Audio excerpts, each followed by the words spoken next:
So the problem with doing a comedy bit about dogs is that you already have alienated half of your audience. So I'm going to tell the story anyway, and I'm sorry to the cat people. Maybe it works the same way with cats as it does with dogs. I don't know. But last night, I'm in the kitchen, and my dog is in the bedroom.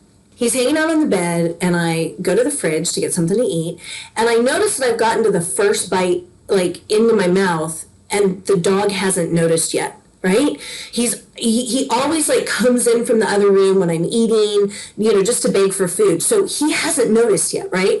And I notice myself starting to eat very quietly. Like can I get this meal in without him noticing, right? So I like covered up the smell, like you did when you were in high school and when your parents knocked on the door trying to, stop coughing and wave the smoke out of the room. That's what I'm doing. I'm like trying to hide the smell from my dog, and I was doing pretty good. This dog can hear everything, right? Not just a package of potato chips. He comes running if I open like a Ziploc bag. So just that little pop. And I don't even bother opening up the refrigerator or getting out a pan because, he's right there. So you can see why this event was such a miracle. And then I screwed up. So I went in for dessert and I had a peanut butter cup, and I mean, just literally, you guys, you know how quiet that would be. It's a peanut butter cup, and I just, like the crinkle, just that crinkle. He heard that. And then it was the scene, like, from Jurassic Park where the T-Rex, charges. Rah! He comes barreling into the kitchen, sniffing at my feet to find the tiniest of morsels that might have dropped onto the floor. The floor, which is his domain. So it's the only place I can't beat him in his own game. Give me the ball. Check. Sit, stay, roll over. Too easy. The one thing I cannot teach that dog is leave it.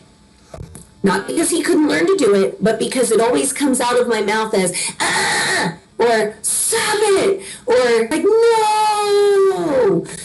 None of which are on the approved list of dog commands in the manual PetSmart gives you before you become a dog trainer in the store. And those aren't really, approved training commands for a dog. You know that you have to be consistent with the command. And did you notice that when you thought of a pet trainer, you thought of someone who trains dogs?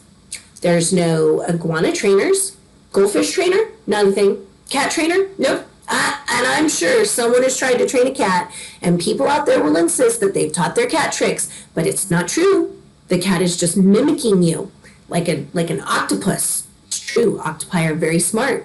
That cat is not doing tricks. The tricks I've seen people show me aren't terribly impressive either. They just hold up a treat about a foot above the cat's head, and the cat gets up on its hind legs and it bats the treat out of their hand. That's not a trick. That's literally putting food in front of someone and saying you taught them how to eat. There are no cat tricks. And that, my dog friends, is how you alienate half your audience. Tell them there's no such thing as cat tricks.